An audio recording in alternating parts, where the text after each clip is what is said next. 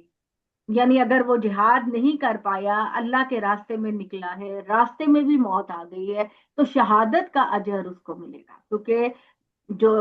ہمارے اعمال ہیں وہ ہماری نیتوں پر مبنی ہے، انما الاعمال بالنیات۔ آپ نے اپنی نیت اچھی رکھی ہے، عمل نہیں ہو سکا، تو آپ کو اپنی اس عمل کا پورا پورا اجر مل جائے گا۔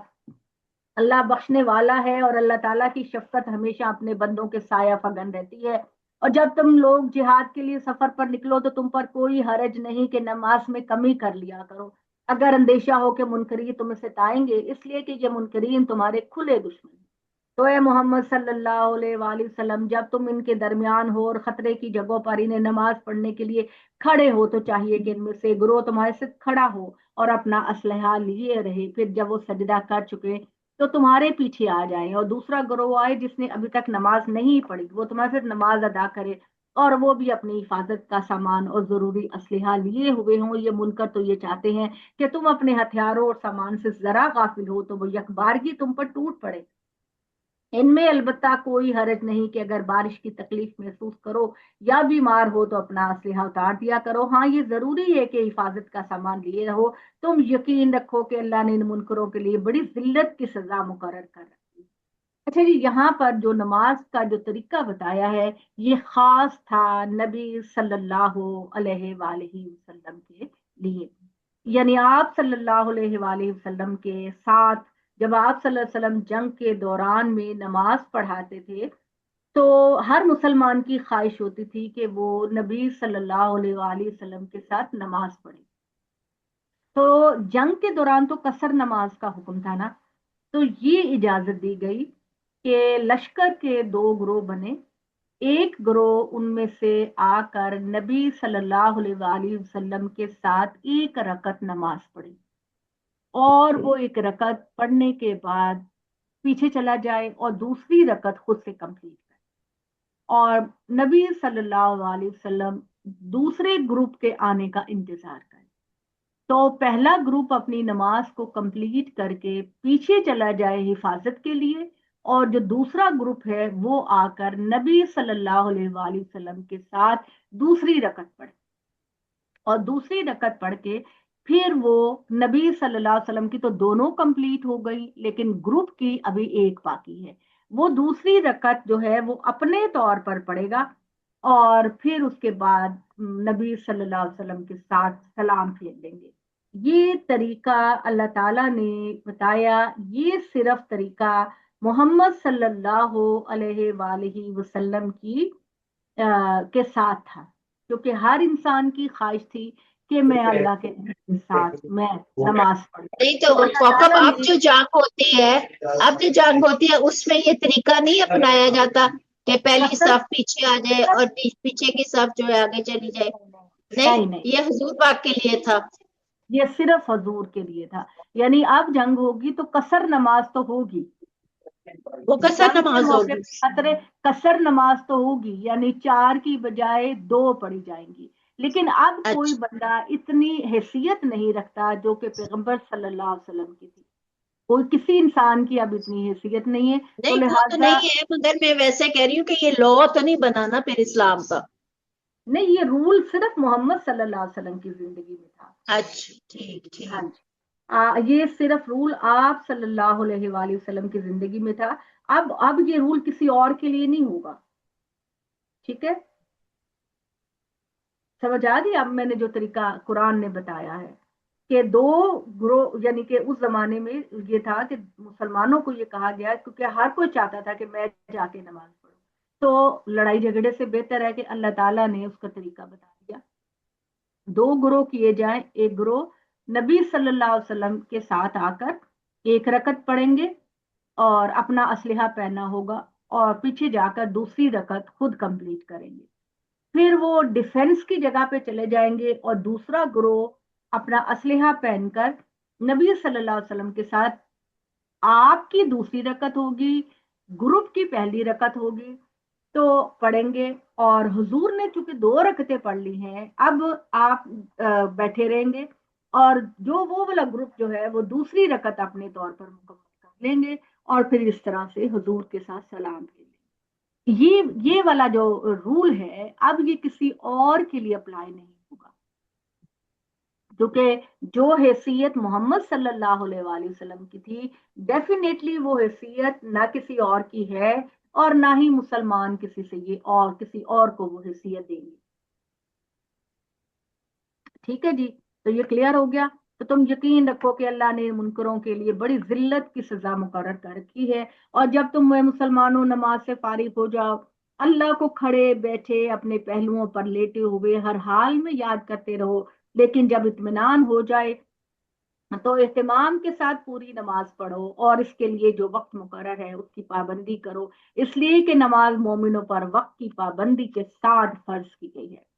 ایمان والوں، جنگ کے لیے نکلو، دشمن کے تعاقب میں کمزوری نہ دکھاؤ، اگر تم تکلیف اٹھا رہے ہو تمہاری طرح یہ بھی تکلیف اٹھا رہے ہیں، لیکن تم خدا کی وہ توقعات رکھتے ہو جو وہ نہیں رکھتے، یعنی خدا نے تو تم کو دنیا اور آخرت دونوں میں عزت دینی ہے، لہذا یہ کافر اگر مر بھی جائیں گے تو ان کا وہ انجام نہیں ہے جو تم مسلمانوں تمہارا انجام ہے۔ اس لیے اللہ کی راہ میں تم وہ توقع رکھتے ہو جو وہ نہیں رکھتے۔ ہمیشہ یاد رکھو کہ اللہ تعالیٰ علیم و حکیم ہے، ہم نے یہ کتاب تمہاری طرف حق کے ساتھ اتاری ہے تاکہ اللہ نے جو کچھ تم کو دکھایا اس کے مطابق اللہ کے لوگوں کے درمیان فیصلہ کرو، اور ان میں سے کون مخلص ہے اور کون منافق، ان بدعہدوں کے حمایتی ہرگز نہ بنو۔ اللہ سے معافی کی درخواست کرتے رہو، بے شک اللہ بخشنے والا ہے، اس کی شفقت اپنے بندوں پر ہمیشہ ہے۔ ان لوگوں کی وکالت نہ کرو جو اپنے آپ سے خیانت کر رہے ہیں، اللہ کسی ایسے شخص کو پسند نہیں کرتا جو بد عہد ہے اور تلفی کرنے والا ہے۔ یہ لوگوں سے چھپ سکتے ہیں مگر اللہ سے نہیں چھپ سکتے، وہ تو اس وقت بھی ان کے ساتھ ہوتا ہے جب وہ اس کی مرضی کے خلاف باتیں سرگوشیاں کرتے ہیں، اور جو کچھ وہ کرتے ہیں اللہ ان میں سے ہر ایک چیز کا احاطہ کیے ہوئے ہیں۔ یہ تم ہو کہ دنیا کی زندگی میں تم ان مجرموں کی طرف سے جھگڑا کرتے ہو، لیکن قیامت کے دن کون ان کی طرف سے اللہ سے جھگڑا کرے گا؟ یہ کون ان کا ذمہ دار بنے گا؟ ہاں، جو کوئی کسی برائی کا ارتکاب کرے یا اپنی جان پر ظلم ڈھائے پھر اللہ سے مغفرت چاہے تو وہ اللہ کو بخشنے والا اور بڑی ہی شفقت کرنے والا پائے گا۔ اپنے گناہ دوسروں کو لگا کر اپنے آپ کو بچانے کی کوشش کرتے ہیں، انہیں بتاؤ کہ جو برائی کا کماتا ہے اس کی کمائی کا وبال اسی پر آنا ہے۔ یہ اللہ کا قانون ہے، یہ ہے جی سنت، جس کو میں کہتی ہوں کہ یہ اللہ کا قانون ہے، اور اس کے لیے جو لفظ اللہ نے استعمال کیا ہے وہ سنت کا لفظ اللہ تعالیٰ استعمال کرتے ہیں، اور انہیں کسی غلطی یا گناہ کا ارتکاب ہوتا ہے تو اس کی تہمت بے گناہوں پر لگا دیتے ہیں، تو اس نے تو ایک بڑے بہتان اور سری گناہ کا بوجھ اپنے سر پر لے لیا۔ تم پر اگر اللہ کی عنایت اور اس کی رحمت نہ ہوتی تو پیغمبر تم ان سے گروہ کا فیصلہ تو کر ہی دیا تھا کہ تمہیں صحیح راستے سے ہٹا دے گا، حالانکہ وہ اپنے آپ اپنے سوا کسی کو صحیح راستے سے نہیں ہٹا رہے، نہ تمہیں کوئی نقصان پہنچا رہے ہیں، وہ تمہیں کس طرح صحیح راستے سے ہٹا سکتے ہو جبکہ اللہ نے تم پر اپنا قانون اور اپنی حکمت نازل کر دی ہے، اور اس طرح تمہیں وہ چیز سکھائی ہے جو تم نہیں جانتے تھے، اور تم پر اللہ کی بڑی عنایت ہے۔ اور اس کی ان منافقوں کی زیادہ سرگوشیاں کسی بھلائی کے لیے نہیں ہوتی، ہاں ان لوگوں کی سرگوشی میں یقیناً بنائی ہے جو ایک دوسرے کو مشورہ دیتے ہیں، اللہ کی راہ میں صدقہ اور خیرات کی تلقین کرتے ہیں، نیکی کی راہ سجھاتے ہیں، یا لوگوں کو معاملات کی اصلاح کرتے ہیں۔ جو لوگ اللہ کی رضا جوئی کے لیے ایسا کریں گے انہیں عنقریب ہم اجر عظیم عطا کریں گے۔ پھر اس کے برخلاف جو راہ ہدایت اپنے اوپر پوری طرح واضح ہو چکنے کے بعد رسولوں کی مخالفت کریں گے اور ان لوگوں کے راستے کو چھوڑ کر کوئی اور راستہ اختیار کریں گے جو تم پر سچے دل سے ایمان لائے، انہیں ہم اسی راستے پہ ڈال دیں گے جس پر وہ خود گئے ہیں، اور بالآخر دوزخ میں جھونکے جائیں گے، وہ نہایت ہی برا ٹھکانہ۔ چنانچہ یہی ہوا، اور ایمان کا راستہ چھوڑ کر اب مشرکوں سے جا ملے ہیں منافقین، انہیں اللہ اس چیز کو نہیں بخشے گا کہ اس کے شریک ٹھہرائے گئے ہیں، اس کے نیچے البتہ وہ جس کو چاہے گا بخش دے گا، اس لیے کہ شرک سے دور رہو، اور یاد رکھو کہ اللہ کے شریک ٹھہرائے گا وہ بہت دور کی گمراہی میں جا پڑا۔ ان پر افسوس، یہ اللہ کے سوا پکارتے بھی ہیں تو دیویوں کو من گھڑت دیویوں کا جن کا کوئی وجود ہی نہیں ہے، جن کا کوئی وجود نہیں ہے، ان پتھروں کی دیویوں کو پوجتے ہیں، اور انہوں نے خانہ کعبہ کے اندر فرشتوں کی مورتیاں بھی بنا رکھی تھی، اور فرشتوں کو وہ اللہ کی بیٹیاں کہتے تھے، فرشتوں کو اللہ کی بیٹیاں کہتے تھے، اور کہتے تھے کہ ہم ان کی پرستش کریں گے تو یہ قیامت کے دن اللہ تعالیٰ کے پاس ہماری سفارش کریں گے۔ اور خدا کی لعنت، اور جس نے کہہ دیا کہ میں تیرے بندوں میں سے ایک مقرر حصہ ہتھیار کر رہوں گا، یہ شیطان نے کہا تھا، انہیں ضرور بہکاؤں گا، انہیں آرزوؤں میں الجھاؤں گا، انہیں سکھاؤں گا تو وہ چوپایوں کے کان کاٹیں گے، اور انہیں سکھاؤں گا تو وہ خدا کی بنائی ہوئی ساخت کو بگاڑیں گے۔ یعنی ہم لوگ آج کل اپنا جو خوبصورت بننے کی بجائے اپنے چہرے کے اندر ایک عجیب و غریب طرح کی تبدیلیاں کرا لیتے ہیں، رنگ ڈلوا لیتے ہیں، عجیب طرح کے اپنی سرجریاں کرا لیتے ہیں، جس سے بجائے خوبصورت لگنے کے ہم بدصورت لگتے ہیں۔ اللہ تعالیٰ کو ایسے فیشن پسند نہیں، ٹھیک ہے؟ جیسے اس زمانے میں حبشی لوگ کرتے تھے کہ بلیڈ کے ساتھ اپنی پیشانیاں کھدواتے تھے، اس میں رنگ بھرتے تھے۔ آج کل ٹیٹوز بنائے جاتے ہیں بلیڈ کے ساتھ، اس کے تکلیف کے ساتھ کھدوا کر اس میں رنگ بھرے جاتے ہیں۔ تو یہ انٹائیڈی چیزیں ہیں، بہت زیادہ انٹائیڈی چیزیں، گندی لگتی ہیں، دیکھنے میں بھی بازوق انسان کو بہت کراہت محسوس ہوتی ہے۔ اسی طریقے سے یہ جو غلط فہمی ہے کہ اللہ تعالیٰ نے آپ کو اپنا اپر لپس کے بال ختم کرنے کو منع کیا ہے، یا آپ کو چن کے نیچے بال ہارمونل چینجز کی وجہ سے آ جاتے ہیں تو ان کی صفائی کرنے سے منع کیا ہے، یا آئی بروز بنانے سے منع کیا ہے، تو یہ بالکل غلط فہمی، بالکل غلط فہمی ہے۔ اپنے چہرے کو صاف کرنا، نیٹ کرنا، بناؤ سنگھار کرنا، اللہ تعالیٰ نے ان میں سے کسی چیز سے منع نہیں کی۔ اور اگر کسی بیماری کی وجہ سے چہرے پر زیادہ بال آ جاتے ہیں، بعض خواتین کو ہارمونز کے امبیلنس ہونے کی وجہ سے بڑی بڑی مونچھیں اور داڑھی آ جاتی ہیں، تو کیا ان کے ساتھ ظلم نہیں ہے کہ ان کو منع کرے اسلام کہ آپ اپنے چہرے کی صفائی نہیں کر سکتی، اور اس طرح سے ان کی شادی نہیں ہوگی اور ان کا نکاح نہیں ہوگا؟ اللہ تعالیٰ ایسی پابندیاں نہیں لگاتے۔ حضور صلی اللہ علیہ وآلہ وسلم نے جو چیز سے منع کیا، حدیث سے منع کیا، اس کو ہمارے ہاں کے لوگوں نے سمجھا نہیں۔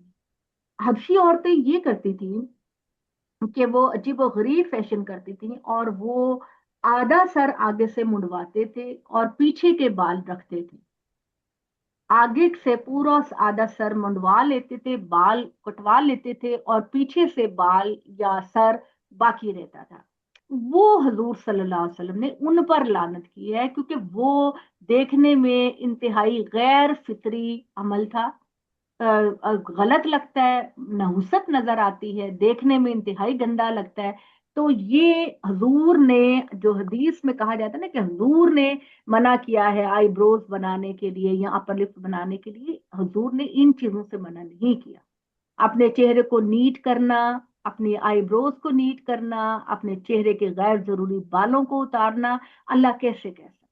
جبکہ وہ خود کہتا ہے کہ بنو سنورو، تم بنو سنورو، اپنی صفائی رکھو، تو وہ کیوں منع کر سکتا ہے آپ کو کہ آپ برے لگے؟ اللہ تعالیٰ کے نبی نے جو بات منع کی ہے، وہ حبشی لوگ اس طرح کے فیشن کرتے تھے عجیب و غریب،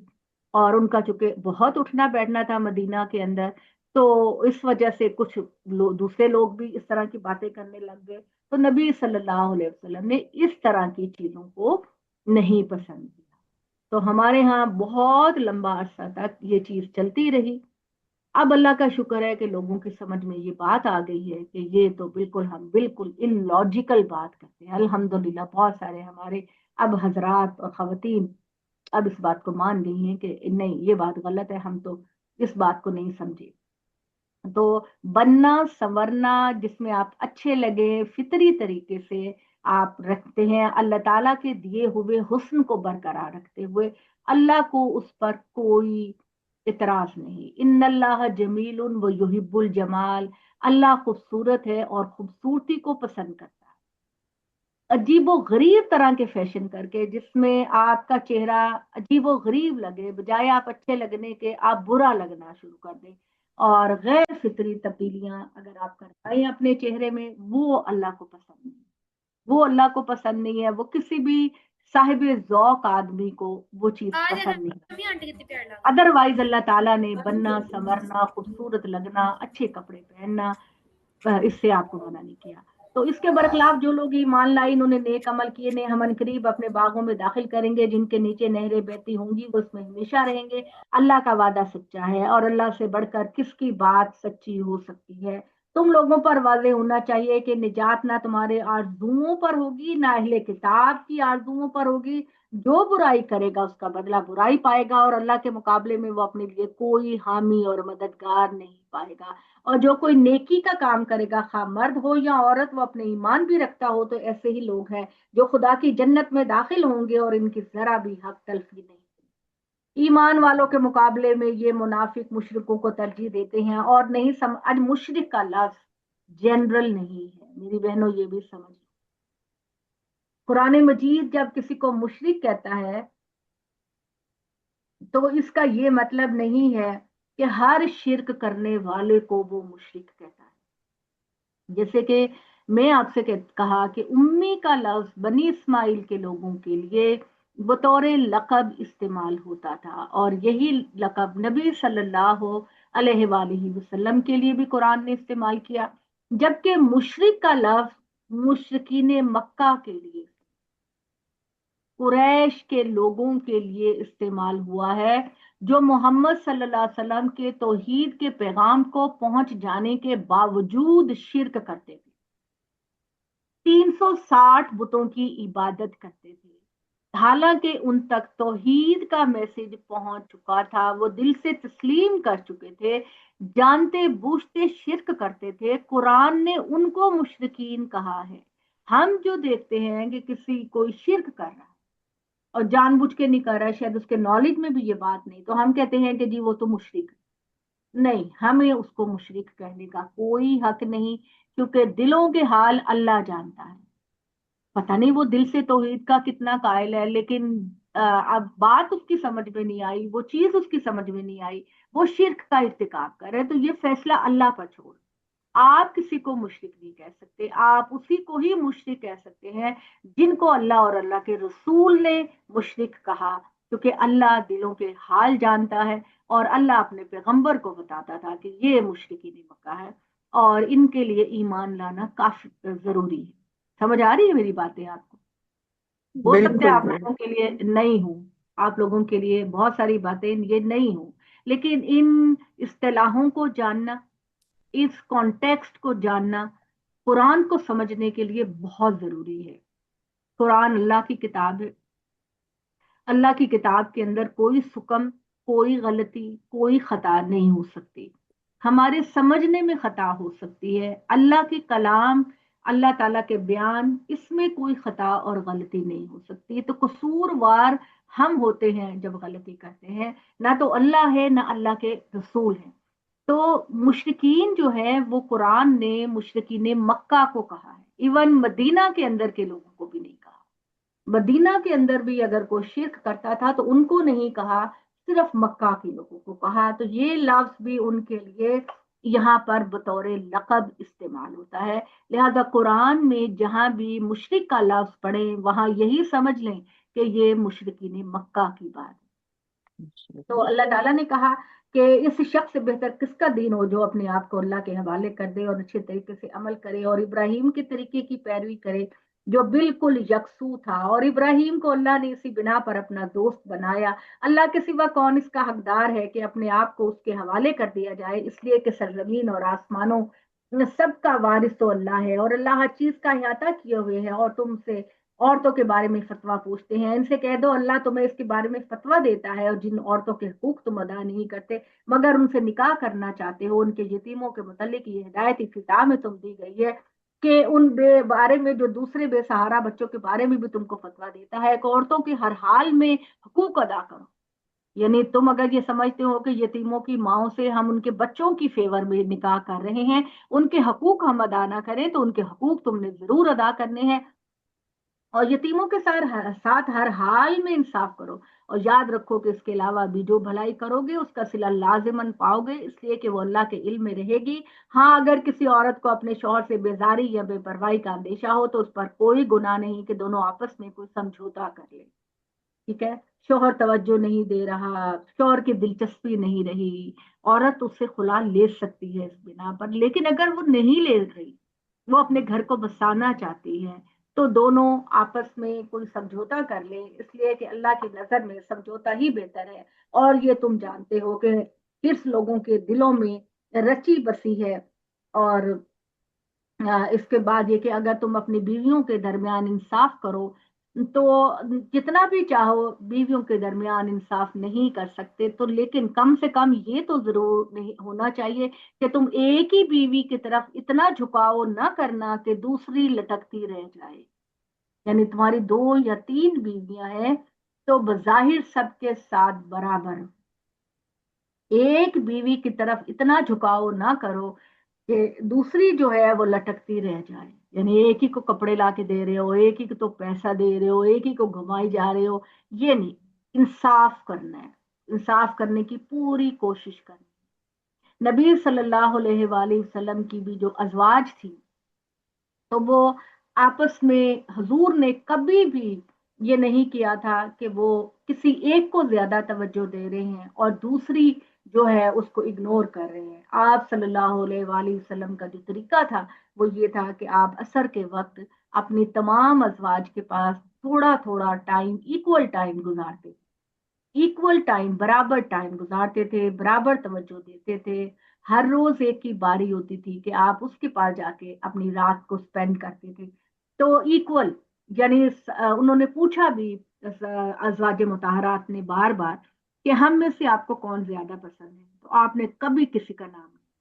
کبھی بھی کسی کا نام نہیں لیا۔ آپ نے البتہ یہ ضرور کہا کہ جس کے ہاتھ سب سے لمبے ہیں مجھے اس سے سب سے زیادہ محبت ہے۔ تو بیان کیا جاتا ہے کہ ازواج مطہرات جو ہیں وہ اپنے ہاتھوں کو ناپا کرتی تھی آپس میں کہ ہم میں سے کس کے ہاتھ جو ہیں وہ زیادہ لمبے ہیں۔ لیکن پھر بعد میں پتہ چلا کہ لمبے ہاتھ سے مراد نبی صلی اللہ علیہ وسلم کے یہ ہے کہ جو اللہ کی راہ میں زیادہ صدقہ اور خیرات کرے، جو اللہ کی راہ میں سب سے زیادہ صدقہ اور خیرات کرتی ہے میری بیویوں میں سے، مجھے وہ سب سے زیادہ پسند ہے۔ یعنی اتنی زبردست آپ نے بات کی۔ اس کے علاوہ آپ دیکھیے کہ کہتے ہیں کہ آپ کی ایک زوجہ غالباً حضرت صفیہ کے پاس شہد آیا، تو آپ کی 2 ازواج جو ہے ان کو لگا کہ حضرت صفیہ کے پاس شاید شہد کھانے کی وجہ سے آپ زیادہ ٹائم گزار رہے ہیں آج کل، تو انہوں نے حضور سے کہا کہ آپ کے منہ سے تو شہد کی بو آتی ہے، مغافیر شہد کی بو آتی ہے، سورہ تحریم میں اس کا ذکر ہے۔ تو آپ صلی اللہ علیہ وسلم نے کہا کہ چونکہ صفائی پسند تھے بہت زیادہ، ہر نماز سے پہلے مسواک کر کے جاتے تھے، تو آپ نے کہا کہ اچھا اب میں نہیں کھاؤں گا یہ والا شہد۔ تو اللہ تعالیٰ نے آپ سے کہا کہ نہیں، تم نے تو بیوی کی خوشنودی چاہتے ہوئے اپنے اوپر اللہ کی حلال چیز کو حرام کر دیا۔ یعنی مجھے محبوب ہے کہ تم بیویوں سے پیار کرو، ان پہ توجہ دو، ان کے درمیان عدل و انصاف کرو، لیکن یہ کیا بات ہوئی کہ میری حلال چیز کو ہی تم نے اپنے اوپر حرام کر لیا؟ کیونکہ اس معاملے میں اللہ تعالیٰ زیادہ اس لیے احتیاط مسلمانوں کو دینا چاہ رہے تھے کہ حضرت یعقوب نہیں کھاتے تھے اونٹ کا گوشت اپنی پسند کی وجہ سے، ان کو پسند نہیں تھا، تو اس وجہ سے بنی اسرائیل بھی اونٹ کا گوشت نہیں کھاتے، انہوں نے بھی اپنے اوپر اونٹ کا گوشت حرام کر لیا۔ تو اس معاملے میں پھر اللہ تعالیٰ نے بہت احتیاط برتی کہ کوئی نبی اور رسول جو ہے وہ کسی بھی حلال چیز کو اپنے اوپر حرام نہ کرے، کیونکہ ان کی امت بھی اس چیز کو اپنے اوپر حرام کرے۔ تو اللہ تعالیٰ نے یہاں یہ بات کہی کہ ایک ہی بیوی کی طرف اس طرح سے نہ جھک جاؤ کہ دوسری لٹکتی رہ جائے، اور اگر تم اصلاح سے کام لوگے، اللہ سے ڈرو گے، تو بے شک اللہ تعالیٰ بخشنے والے اور رحم کرنے والے ہیں۔ اور اگر دونوں میاں بیوی الگ ہو جائیں تو اللہ میں سے ان میں سے ہر ایک کو اپنی طرف سے وسعت عطا کرے گا۔ یعنی اللہ تعالیٰ اگر میاں بیوی کے اندر نہیں بن پا رہی اور ان میں کوئی اشتراک ہو رہا ہے تو پھر ٹھیک ہے، نہیں بن پا رہی تو اللہ مجبور تو نہیں کرے گا، اللہ چاہتا ہے کہ جو گھر بسا وہ بستا رہے، لیکن اگر نہیں بس رہا تو کوئی بات نہیں، اللہ تعالیٰ ان کے درمیان بڑی کشادگی پیدا کر دے گا، اور اللہ تعالیٰ تو بڑی وسعت والے اور حکمت والے ہیں۔ یہ خدا کے احکامات ہیں، نہیں مانو گے تو اپنا ہی برا کرو گے، اس لیے کہ زمین و آسمان میں جو کچھ ہے سب اللہ کا ہے۔ تم سے پہلے جن لوگوں کو کتاب دی گئی انہیں بھی ہم نے یہی ہدایت کی تھی، اور تمہیں بھی یہی ہدایت کرتے ہیں کہ اللہ سے ڈرتے رہو، یاد رکھو نہیں مانو گے تو اللہ کا کچھ نہیں بگاڑو گے۔ اس لیے کہ زمین و آسمان میں جو کچھ ہے سب اللہ کا ہے اور اللہ بے نیاز ہے، اللہ کی بڑی صفات ہے۔ ایک مرتبہ پھر سن لو کہ زمین و آسمان میں جو کچھ ہے سب اللہ کا ہے اور بھروسے کے لیے اللہ کافی ہے، اس لیے کہ وہی سزاوار ہے کہ زندگی کے معاملات اس کے حوالے کیے جائیں۔ تمہاری نافرمانی کی صورت میں اگر وہ چاہے چاہے لوگوں تو تم سب کو فنا کر دے اور تمہاری جگہ دوسری امت کو لے آئے۔ اللہ اس چیز سے پوری قدرت رکھتا ہے، اپنے مفادات کی خاطر تم اللہ کی شریعت سے فرار اختیار کرتے ہو۔ تمہیں معلوم ہونا چاہیے کہ دنیا کا صلہ چاہتا ہے، دنیا کا صلہ بھی اللہ ہی کے پاس ہے۔ جو آخرت کا صلہ چاہتا ہے تو اللہ کے پاس دنیا کا بھی صلہ ہے اور آخرت کا بھی صلہ ہے۔ اور اللہ تعالیٰ سمیع و بصیر ہے۔ بصیر کا مطلب ہوتا ہے دیکھنے والا، سمیع کا مطلب ہوتا ہے سننے والا۔ اللہ سننے والا بھی ہے، دیکھنے والا بھی ہے۔ اے لوگوں جو ایمان لے کر آئے ہو، اللہ کی راہ میں گواہی دیتے رہو، اگرچہ یہ گواہی تمہاری ذات، تمہارے ماں باپ، تمہارے قرابت مندوں کے خلاف ہی پڑے، امیر ہو یا غریب، اللہ ہی دونوں کا زیادہ حقدار ہے کہ اس کے قانون کے مطابق اس کی پابندی کی جائے، اس لیے کہ اللہ کی ہدایت کو چھوڑ کر تم خواہشوں کی پیروی نہ کرو، اس لیے کہ اس نتیجے میں حق سے ہٹ جاؤ۔ یاد رکھو، اگر حق کو انصاف کی بات کو بگاڑنے یا سے پہلو بچانے کی کوشش کرو گے تو اس کی سزا لازماً پاؤ گے، اس لیے کہ جو کچھ تم کرتے ہو اللہ اس سے خوب واقف ہے۔ ایمان والو، اللہ پر ایمان لاؤ اور اس کے رسول صلی اللہ علیہ وآلہ وسلم پر ایمان لاؤ اور اس کتاب پر جو اس نے اپنے رسول پر نازل کی اور اس کتاب پر بھی جو اس سے پہلے نازل کر چکا ہے، اور جان رکھو جو اللہ اور اس کے رسول، فرشتوں اور اس کی کتابوں اور اس کے رسولوں اور قیامت کے دن اس کے حضور پیشی کے منکر ہوں، وہ بہت دور کی گمراہی میں جا پڑے ہیں۔ رہے وہ لوگ جو ایمان لائے پھر کفر کیا، پھر ایمان لائے پھر کفر کیا، پھر اس کفر میں بڑھتے چلے گئے، تو اللہ نہ ان کی مغفرت کرے گا نہ انہیں کبھی راہ دکھائے گا۔ ان منافقوں کو خوشخبری دے دو اے محمد صلی اللہ علیہ وسلم، جو ایمان والوں کو چھوڑ کر تمہارے منکرین کو اپنا دوست بنائے ہوئے ہیں، ان کے لیے دردناک عذاب ہے۔ یہ ان کے ہاں عزت چاہتے ہیں، حقیقت یہ ہے کہ عزت تو تمام تر اللہ کے پاس۔ جس کو عزت چاہیے وہ اپنے رب کی طرف رجوع کرے۔ اور یہ اسی کتاب کو تم پر ہدایت کے ساتھ نازل کر چکا ہے کہ جہاں تم سنو کہ آیات الہی کا انکار کیا جا رہا ہے، اس کا مذاق اڑایا جاتا ہے، وہ اس مذاق اڑانے والوں کے ساتھ نہ بیٹھو جب تک کہ وہ کسی دوسری بات میں نہ لگ جائے، ورنہ تم بھی انہی کی طرح ہو جاؤ گے۔ اللہ کا فیصلہ ہے کہ وہ اس طرح کے سب منافقوں اور منکروں کو ایک جہنم میں جمع کرے گا اور ان کو تمہارے لیے گردشوں کے منتظر ہے۔ یہ منکرین تمہارے لیے گردشوں کے منتظر ہے، یعنی تمہارے اوپر برا وقت آئے۔ اے نبی، تمہارے اوپر برا وقت آئے اور مسلمانوں تمہارے اوپر برا وقت آئے۔ یہ لوگ چاہتے ہیں، چنانچہ اللہ کی طرف سے جب تمہیں کوئی فتح ہوتی ہے تو کہتے ہیں کہ ہم کیوں نہیں تمہارے ساتھ تھے، اور اگر منکروں کی جیت ہو جاتی ہے تو کہتے ہیں کہ ہم تمہیں گھیرے میں لیے ہوئے تھے اور ہماری وجہ سے تم جیتے ہو اور ہم نے مسلمانوں سے تم کو بچایا۔ تو تمہارے درمیان اب اللہ ہی قیامت کے دن فیصلہ کرے گا، اور اللہ کا فیصلہ کہ وہ ان منکروں کو ایمان والوں کے خلاف ہرگز کوئی راستہ نہیں دے گا۔ یہ منافق خدا سے دھوکا کرنا چاہتے ہیں، حالانکہ اسی نے انہی کے دھوکے میں ڈال رکھا ہے۔ تم انہیں دیکھتے ہو جب وہ نماز کے لیے اٹھتے ہیں تو بڑی بیداری کے ساتھ اٹھتے ہیں، محض لوگوں کو دکھانے کے لیے، اور خدا کو کم یاد کرتے ہیں، درمیان میں ہی لٹکے ہوئے ہیں، نہ وہ اپنی منافقت میں پوری طرح ادھر چلے جاتے ہیں نہ اسلام کی طرف آتے ہیں۔ ان کے جرائم کی پاداش میں اللہ نے انہیں گمراہی میں ڈال دیا ہے، اور جسے اللہ گمراہ کر دے اس کے لیے تم کوئی راستہ نہیں پا سکتے۔ ایمان والو، ان کی باتوں میں آ کر تم مسلمانوں کو چھوڑ کر محمد صلی اللہ علیہ وآلہ وسلم کے منکروں کو اپنا دوست نہ بناؤ۔ کیا تم چاہتے ہو کہ اللہ کو اپنے خلاف صریح دلیل دے دو اپنی نافرمانی کی؟ تمہیں معلوم ہونا چاہیے کہ یہ منافق دوزخ کے سب سے نچلے طبقے میں ہوں گے اور تم ان کے لیے کوئی مددگار نہیں پاؤ گے۔ ہاں البتہ جو معافی مانگ لے، اپنے طرز عمل کی اصلاح کر لیں، اللہ کی رسی کو مضبوطی سے پکڑیں، اپنی اطاعت کو اللہ کے لیے خالص کر لیں، وہی مومنوں کے ساتھ ہوں گے اور اللہ مومنوں کو عنقریب اجر عظیم عطا کرے گا۔